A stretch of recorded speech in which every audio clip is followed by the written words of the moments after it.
Bismillahirrahmanirrahim. Assalamualaikum warahmatullahi wabarakatuh. Alhamdulillahirabbil alamin wassallallahu ala nabiyyina Muhammad wa ala alihi wa sahbihi ajmain. Rabbi shrah li sadri wa yassir li amri wahlul 'uqdatam min lisani yafqahu qawli. Alhamdulillah, pemirsa Salam TV yang dimuliakan Allah Subhanahu wa taala. Kita bersyukur kepada Allah Subhanahu wa taala. Dengan rahmat dan karunia-Nya kita bisa melanjutkan kajian kita, kajian fikih kitab Matan Abi Syuja' rahimahullahu ta'ala.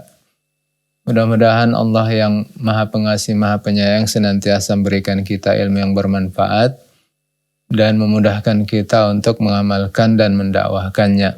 Dan juga semoga salawat dan salam senantiasa tercurah ke haribaan Nabi besar Muhammad SAW, dan juga kepada keluarga beliau, sahabat-sahabat beliau, dan umat beliau yang setia melaksanakan ajaran dan sunnah baginda Rasulullah SAW.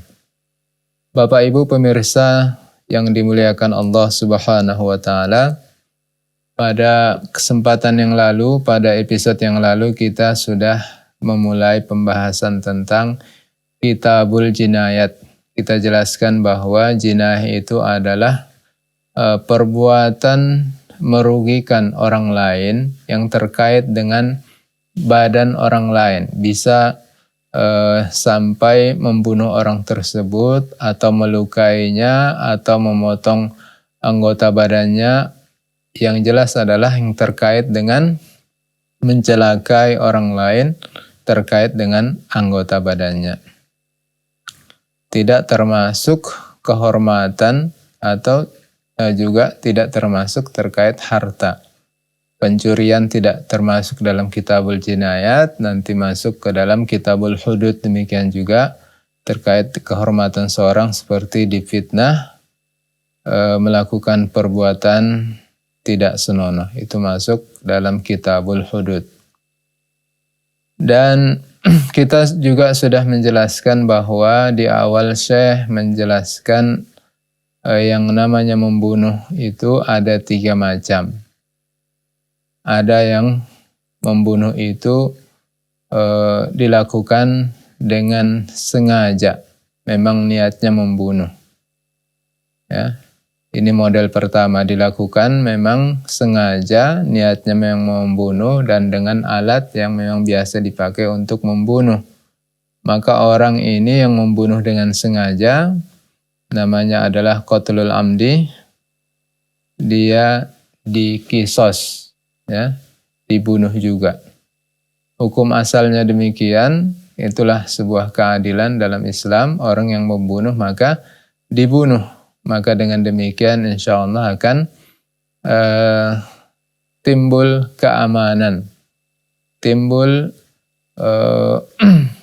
dalam masyarakat itu suatu keamanan, tidak terjadi perbuatan-perbuatan yang dikhawatirkan bisa mencelakai orang lain, karena kalau itu dilakukan dia akan terancam juga dikisos. Karena itu Allah dalam Al-Quran mengatakan walakum fil qisasi hayatu ya ulil albab, dan bagimu dalam kisos itu ada kehidupan. Jadi ketika kita mengkisos orang lain karena dia sudah membunuh orang lain tanpa suatu yang hak, tanpa kebenaran, maka sebenarnya di situ ada hikmah yang besar di balik itu, yaitu terjaganya nyawa orang lain. Jangan sampai orang yang membunuh itu menjadi ketagihan karena merasa hukumannya ringan, dan jangan pula orang lain ikut-ikutan. Karena itu orang yang membunuh juga dibunuh, dikisos. Kalau ahli waris orang yang dibunuh itu, korban pembunuhan itu memaafkan, maka pindah dari kisos kepada diat. Ya, diat, denda, semacam denda hukuman, yaitu 100 ekor unta yang nanti akan kita jelaskan. Diatnya itu diat yang mughalladah, yang diberatkan. Ya, harus dibayar segera dan dananya itu diambil dari orang yang membunuh tersebut dari harta orang yang membunuh. Kalau dia tidak mampu, maka ditunda, dianggap itu utang. Ya, dianggap itu sebagai hutang yang harus dia bayar begitu dia punya uang. Kemudian model yang kedua adalah membunuh tanpa sengaja, tapi dia sengaja untuk melakukan sesuatu kepada seseorang yang sudah dia niatkan. Dia berniat sengaja melakukan sesuatu, memukul atau mencubit atau melukai seorang, tapi tidak ada niat membunuh. Namun tanpa sengaja, tanpa ada niat membunuh, rupanya yang dicubit atau dipukul itu juga meninggal. Maka ini syibhul amdi. Ya. Dia tidak dikisos karena dia tidak ada niat mau membunuh, namun dia dikenakan diat yang mughalladah juga. Model ketiga adalah qatlul khata'. Ya. Pembunuhan yang tidak ada kesengajaan sama sekali, tidak ada niat dan dilakukan tanpa ada niat dan kesengajaan sama sekali, seperti seorang yang berburu, ya, akan menembak seekor burung di atas pohon atau di balik semak-semak. Begitu ditembak ternyata ada orang di situ, di balik semak itu yang terkena peluru akhirnya meninggal. Maka ini pembunuhan yang tidak disengaja, tidak ada niat. Maka dia tidak juga dikisos, namun dikenakan denda diat yang diringankan, mukhaffafah. Kita terakhir pembahasannya adalah tentang syarat dikisos. Nah, kapan seorang itu boleh dikisos? Maka Syekh menjelaskan seorang itu boleh dikisos ketika ada 4 syarat. Ya. Yang pertama adalah orang yang membunuh itu sudah balik dan dia berakal. Jadi kalau yang membunuh masih anak kecil, ya, maka tidak dikisos. Atau orang gila, maka tidak dikisos. Kemudian yang membunuh itu bukan orang tua dari si korban, ya, bukan orang tua dari si korban. Dan syarat yang keempat adalah bahwa yang terbunuh itu jangan lebih rendah derajatnya daripada orang yang membunuh.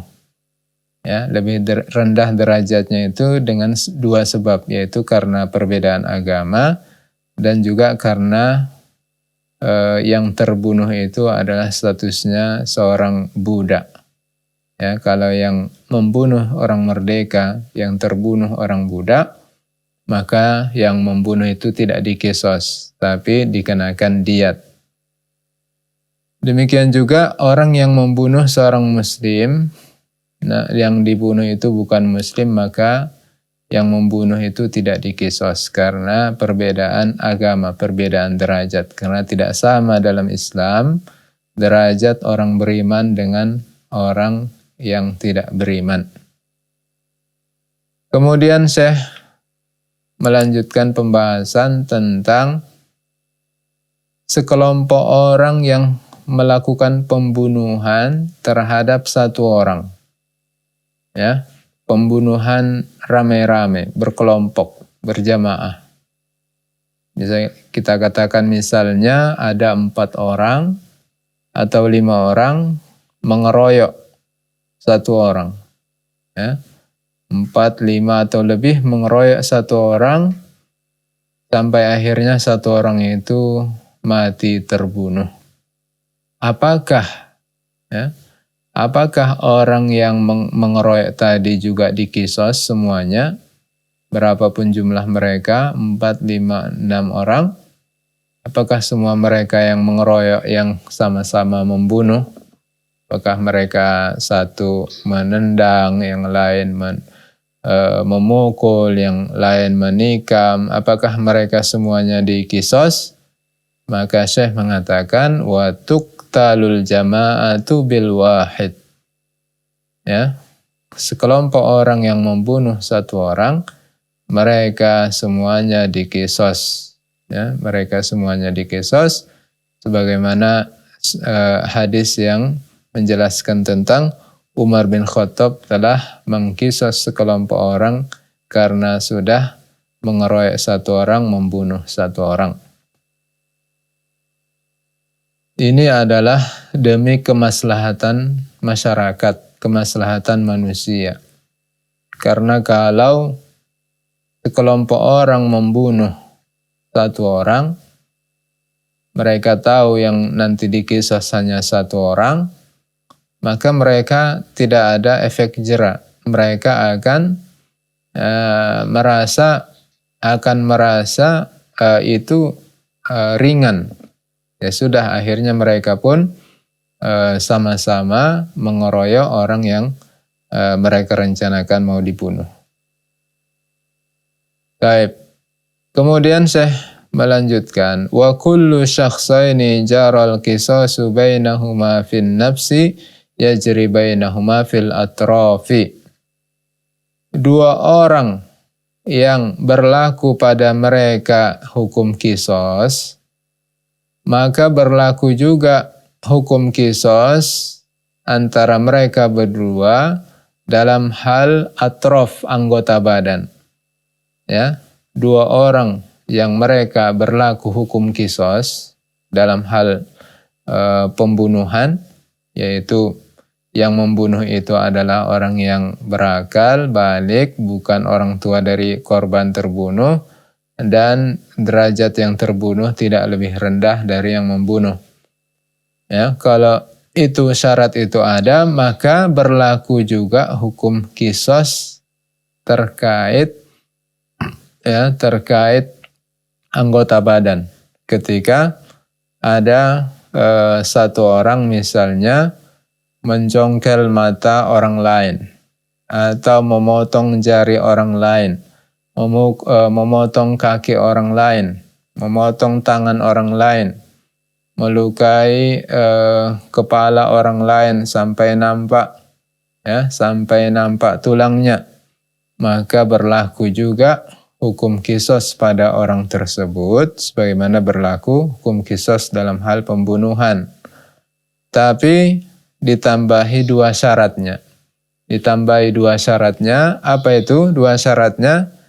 Saya mengatakan wa syaraitu wujubil qisas fil atrab ba'da syara'it al-madhkura isnani al-ishtiraq fismil khas al-yumna bil yumna wal yusra bil yusra wa alla yakuna bi ahadit tarfain syalalun. Dan syarat ada bolehnya kebolehan kisos dalam anggota badan, ya, sesudah 4 syarat yang disebutkan sebelumnya, ada 2, yaitu harus sama namanya. Tangan kanan dikisos dengan tangan kanan. Kalau si Ahmad dipotong tangan kanannya oleh si Mahmud, maka Mahmud tangan kanannya dipotong juga. Sama namanya. Al-yumna bil yumna. Yang kanan dengan yang kanan, yang kiri dengan yang kiri, dan syaratnya juga jangan salah satu dari anggota badan itu ada syalal, ada struknya, tidak berfungsi. Ya, yang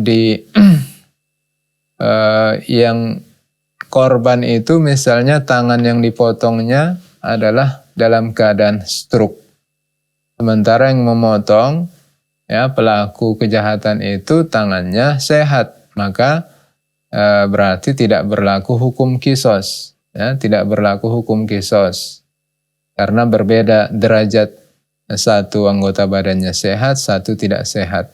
Namun kalau sebaliknya, misalnya yang dipotong itu yang korban tangannya adalah sehat, sementara penjahatnya, pelakunya adalah tangannya tidak sehat, maka itu bisa dikisos. Baik, Bapak Ibu pemirsa yang dimuliakan Allah, Jangan kemana-mana dahulu, kita akan lanjutkan sesudah pesan-pesan berikut ini.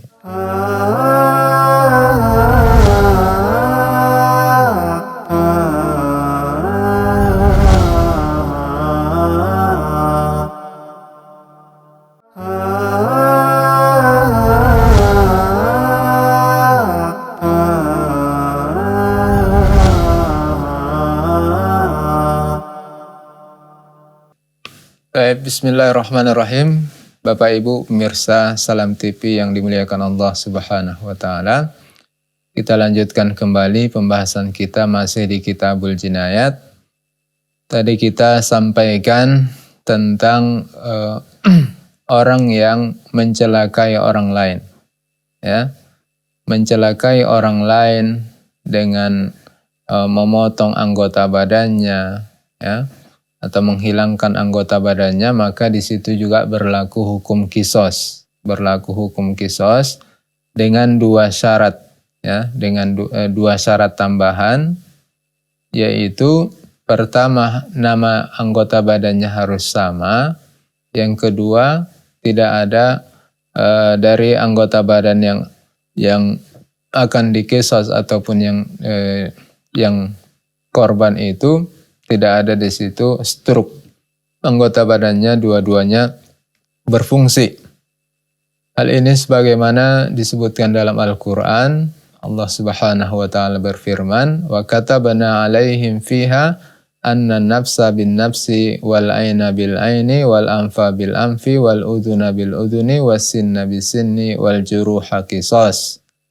Dan kami telah menetapkan, telah mewajibkan atas mereka bahwa sungguhnya an-nafs bin nafs, jiwa dengan jiwa.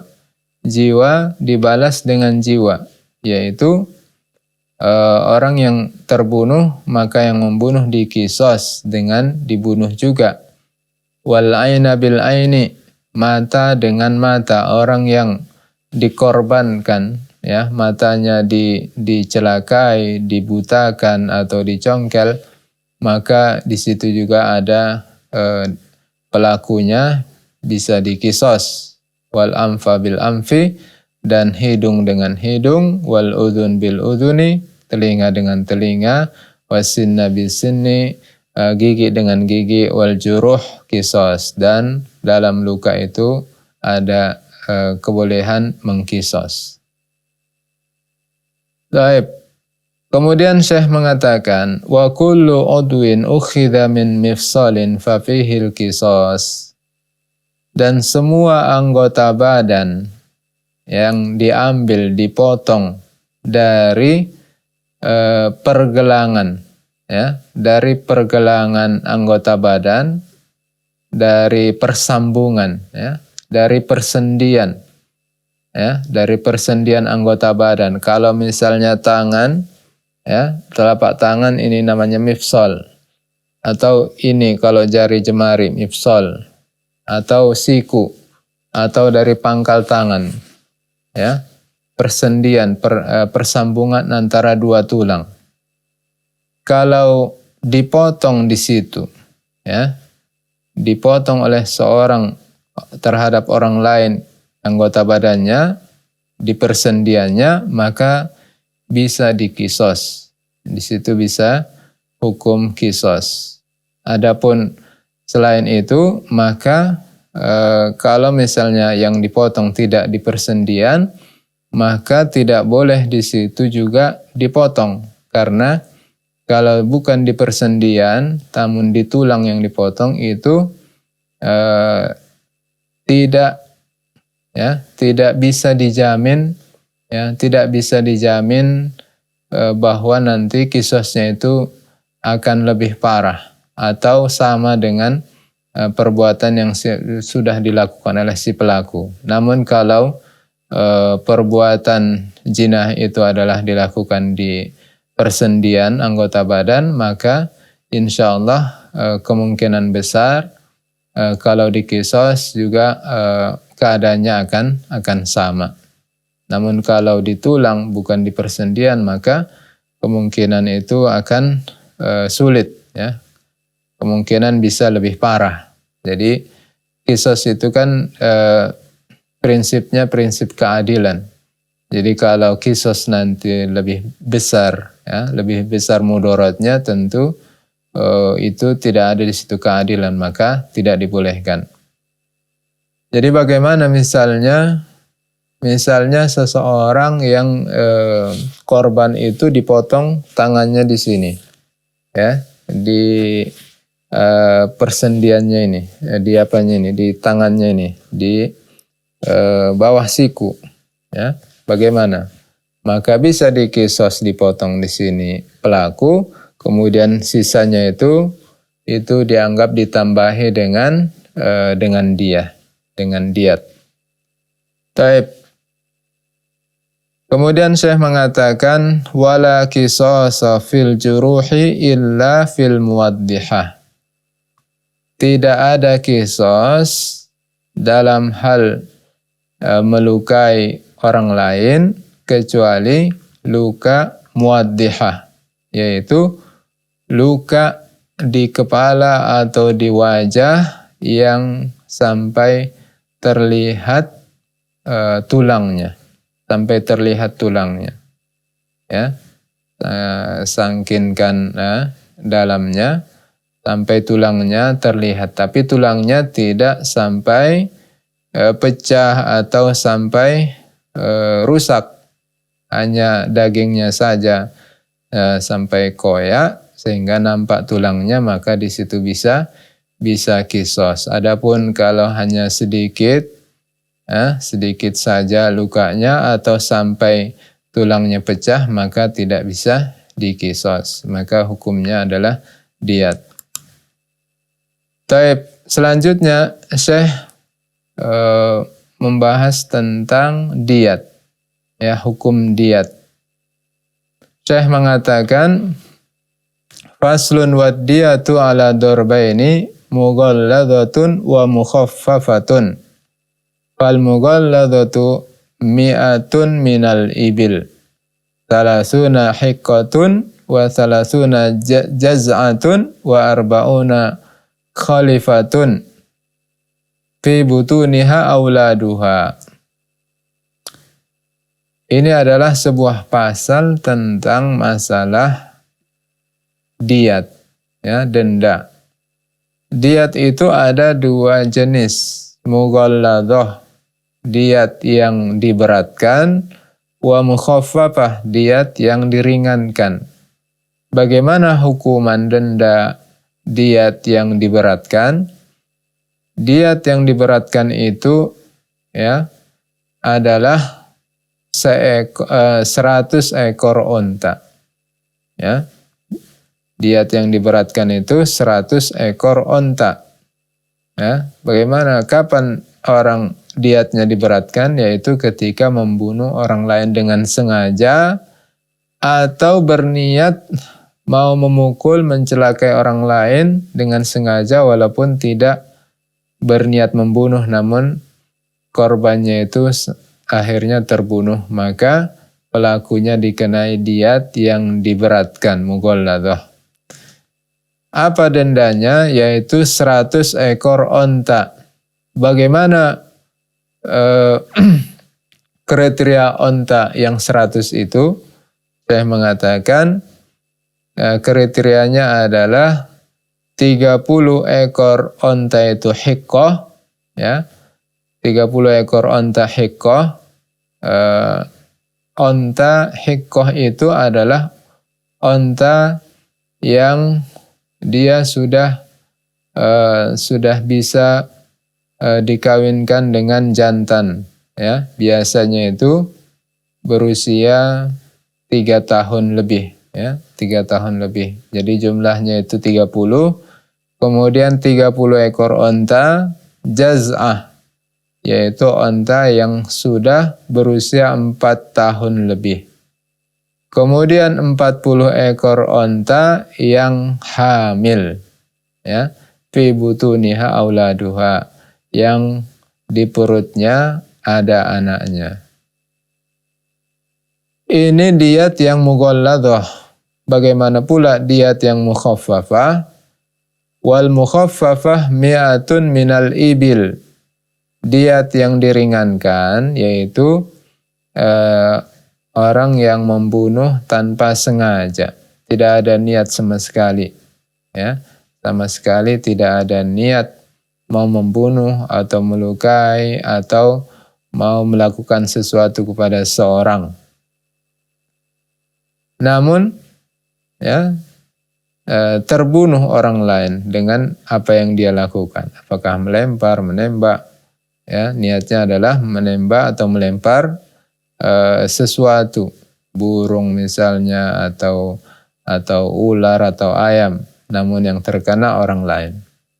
Itu diatnya mukhaffafah, diringankan. Bagaimana diat yang diringankan? Yaitu mi'ah minal ibil, 100 ekor onta juga jumlahnya. Namun kriterianya berbeda.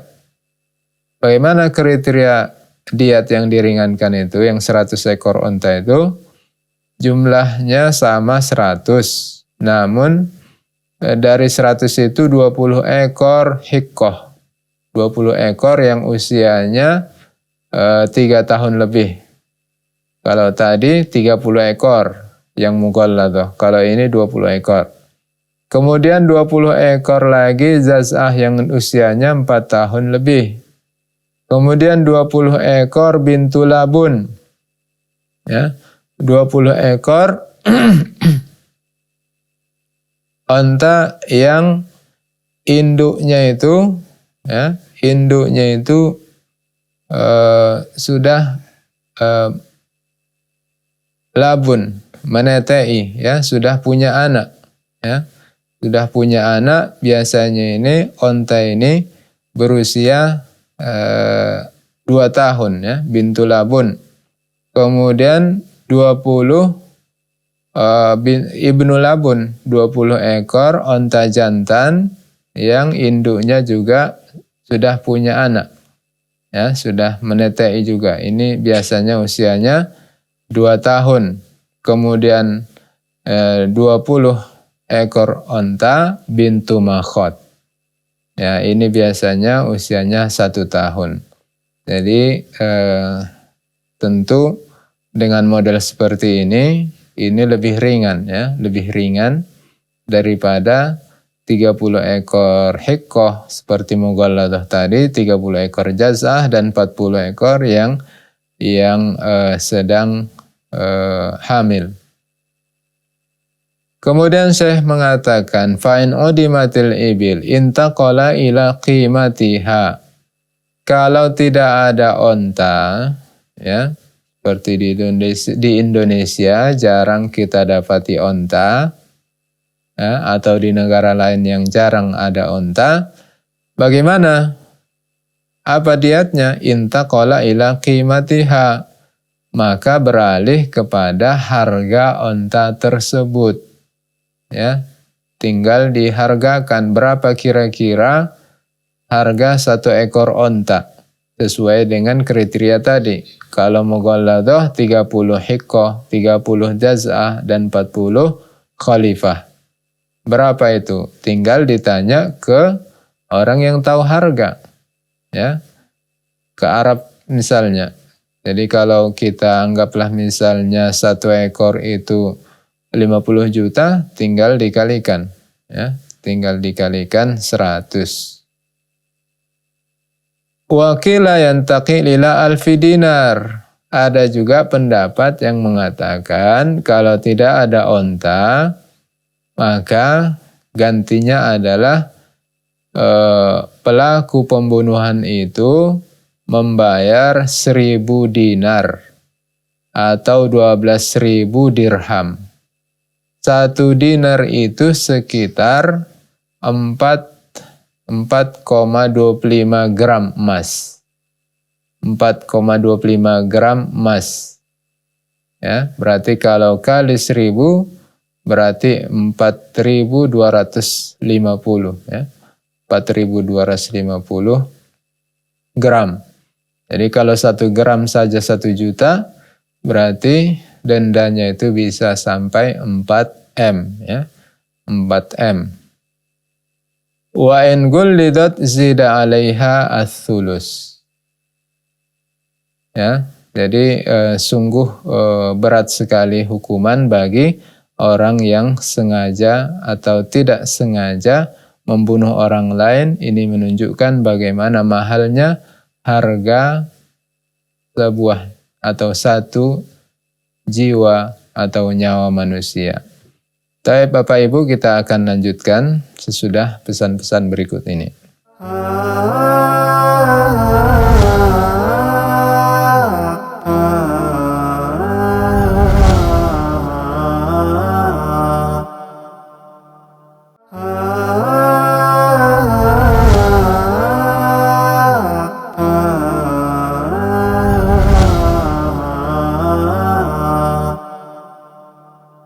Baik, bismillahirrahmanirrahim. Kita lanjutkan Bapak Ibu pemirsa Salam TV yang dimuliakan Allah Subhanahu wa taala. Kita masih di pembahasan tentang diat, ya. Jadi diat dijelaskan oleh Syekh ada dua macam, ada diat yang mughallathah yang diberatkan, ada diat yang mukhaffafah diringankan. Diat yang mughallathah itu 3 jenis ontanya, jumlahnya 100 ekor, namun dibagi menjadi 3 jenis, 30 ekor yang berusia 3 tahun atau lebih, kemudian 30 ekor onta yang istilahnya jaz'ah berusia 4 tahun atau lebih, dan 40 ekor yang sedang mengandung. Kemudian yang mukhaffafah jumlahnya juga 100, namun 20 ekor dia adalah hiqqah, usia 3 tahun atau lebih. Kemudian 20 ekor dia usia 4 tahun atau lebih. Kemudian 20 ekor yang jantan, yang berusia 2 tahun atau lebih, yang induknya sudah punya anak lagi. Ya, kemudian 20 ekor yang betina, yang juga usianya 2 tahun atau lebih, induknya sudah punya anak lagi. Kemudian 20 ekor yang bintu makhot, ya, onta betina yang usianya 1 tahun atau lebih. Kalau tidak ada onta, maka dihargai seharga onta dengan kriteria tersebut. Dan ada pendapat mengatakan kalau tidak ada onta, maka beralih ke dinar, yaitu 1000 dinar, yang kurang lebih, ya, 1 dinar itu sama dengan 4 gram emas. 4 gram, 4,25 gram. Berarti kalau dijumlahkan maka sekitar 4.250 gram. Maka bisa sampai 4 M kurang lebih diat orang yang membunuh. Taib. Kemudian Syekh mengatakan wa in gullidat zida 'alaiha ats-tsulus. Kalau satu diat itu diberatkan karena ada satu sebab, maka diat orang tersebut, ya, pelaku kejahatan itu diberatkan, maka ditambahi 1/3, ya. Jadi kalau awalnya jumlah diat 100 ekor onta ditambahi 1/3, berarti menjadi sekitar 133 ekor onta dengan sifat-sifat yang sudah disebutkan. Kemudian Syekh mengatakan kapan diat itu diberatkan? Wa tughalladu diyatul khata' fi salasati mawadi'. Diat, ya, diat yang ringan itu bisa menjadi berat, ya. Diat yang ringan bisa menjadi berat. Kapan? Karena ada 3 sebab, yaitu idza qatala fil haram. Kalau seseorang itu membunuh, ya, membunuh orang lain, ya, membunuh orang lain di tanah haram, tanah suci Mekah, tanah haram, ya. Ada batas-batasannya itu, tinggal nanti petugas di sana yang menjelaskan bahwa ini masuk tanah haram atau tidak. Atau di bulan-bulan haram. Bulan-bulan haram itu ada 4. Rajab, Zulqa'dah, Zulhijjah, dan Muharram. Jadi itu adalah bulan-bulan yang dimuliakan, ya, tidak boleh di sana terjadi peperangan, ya, percekcokan, ya. Kalau terjadi maka lebih berat hukumannya, walaupun di bulan-bulan lain tentu juga dalam Islam tidak dibolehkan kecuali dengan yang hak. Kemudian yang ketiga adalah karena membunuh dza rahim mahram, karena membunuh keluarga yang mahram, ya, membunuh paman, membunuh bibi, ya, membunuh saudara, itu adalah mahram. Abang, kakak, itu adalah mahram. Maka itu bisa diperberat diatnya. Kemudian Syekh membahas tentang diatul mar'ah. Diatnya korban kalau korbannya itu adalah perempuan. Wa diatul mar'ati 'ala nisfi min diatir rajul. Jadi yang disampaikan tadi, dijelaskan barusan itu adalah kalau yang korban itu adalah laki-laki muslim. Bagaimana kalau yang terbunuh itu adalah wanita muslimah? Ya.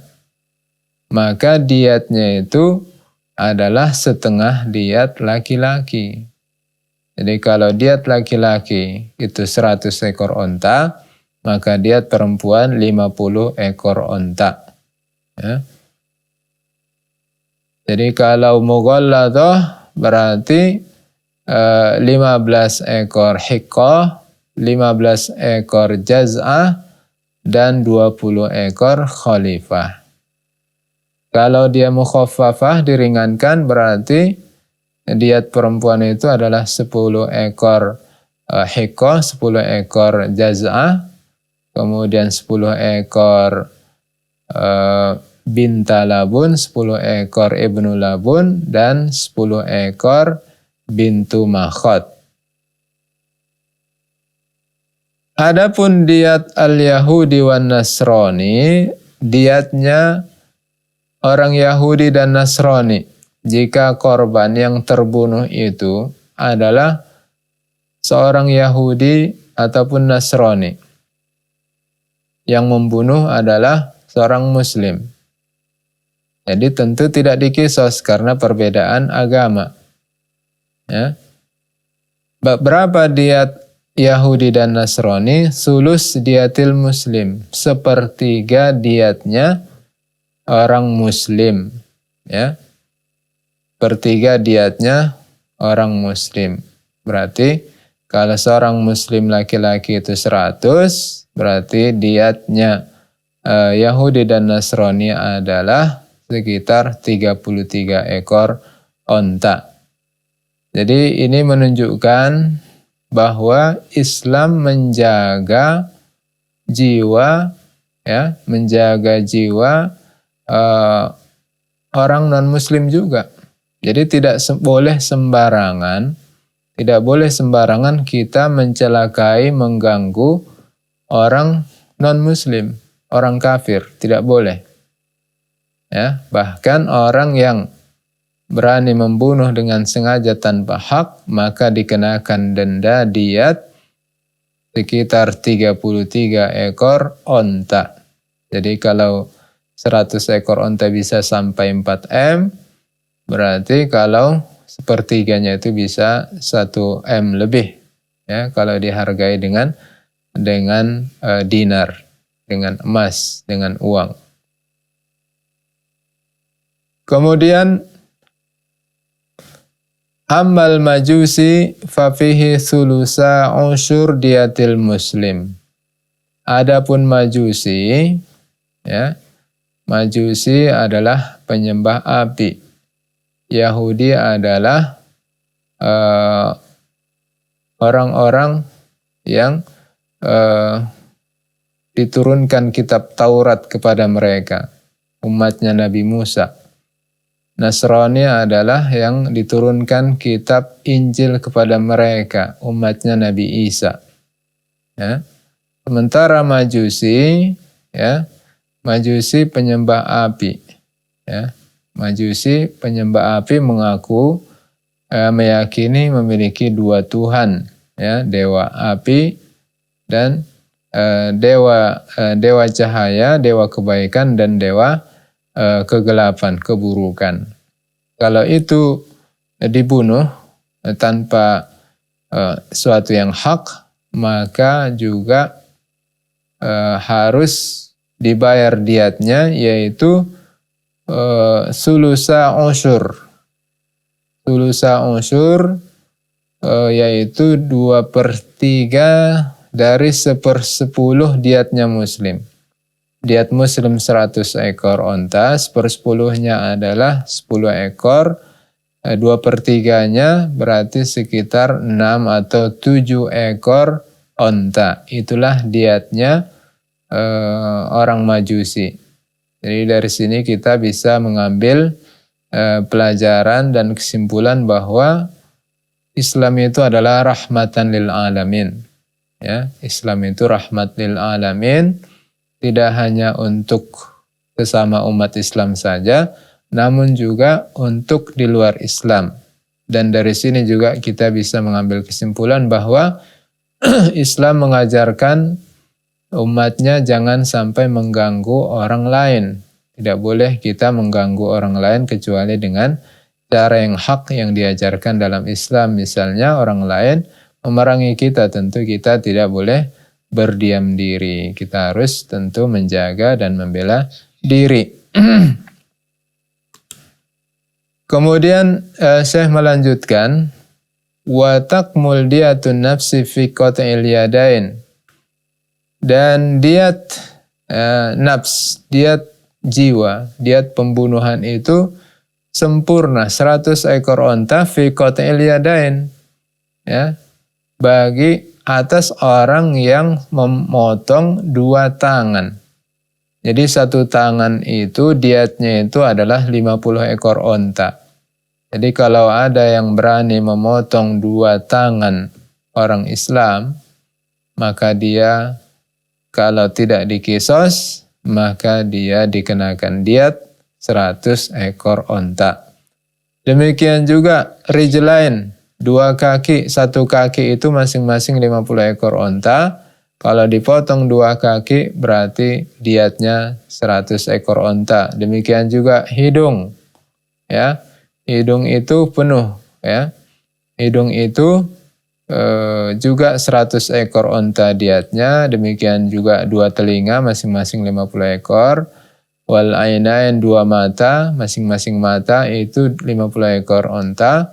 Demikian juga alis, al-jufun al-arba'ah, alis, ya, alis atau kelopak mata ini, ya, kelopak mata yang 4. Jadi ada yang sebelah atas, ada yang bawah. Ini namanya jufun, ya, alis. Jadi masing-masing alis itu kalau rusak, dicabut, tidak berfungsi, ya, maka masing-masing itu 25 ekor onta diatnya. Demikian juga lisan. Lisan itu sempurna 100 ekor onta. Syafatain, 2 bibir, itu juga masing-masing 50 ekor onta. Wa dhahabul kalam, demikian juga hilangnya kemampuan berbicara, itu juga diatnya 100 ekor onta. Dhahabul basar, hilangnya kemampuan melihat. Mungkin matanya, kelopak matanya, biji matanya masih ada, namun dibutai sehingga tidak bisa lagi bekerja maksimal, jadi buta. Maka itu juga 100 ekor onta, dua mata itu. Dhahabus sama, kehilangan pendengaran, itu juga 100 ekor onta. Kehilangan penciuman. Dhahabul akli, kehilangan, ya, otak sehingga jadi gila. Ya, itu juga 100 ekor onta. Wa dzakar, ya, kehilangan kemaluan, ya, apakah dipotong atau dirusak sehingga tidak berfungsi, maka 100 ekor onta. Demikian juga 2 unsayain, ya, 2 buah zakar laki-laki itu. Kalau dirusak atau dihilangkan itu juga diatnya genap 100 ekor onta. Baik Bapak Ibu pemirsa yang dimuliakan Allah Subhanahu wa taala, kita akan melanjutkan pembahasan tentang diat ini insyaallah pada episode yang akan datang. Demikian, mudah-mudahan bermanfaat. Lebih dan kurang mohon maaf. Demikian, wassallallahu ala nabiyina Muhammad. Wassalamualaikum warahmatullahi wabarakatuh.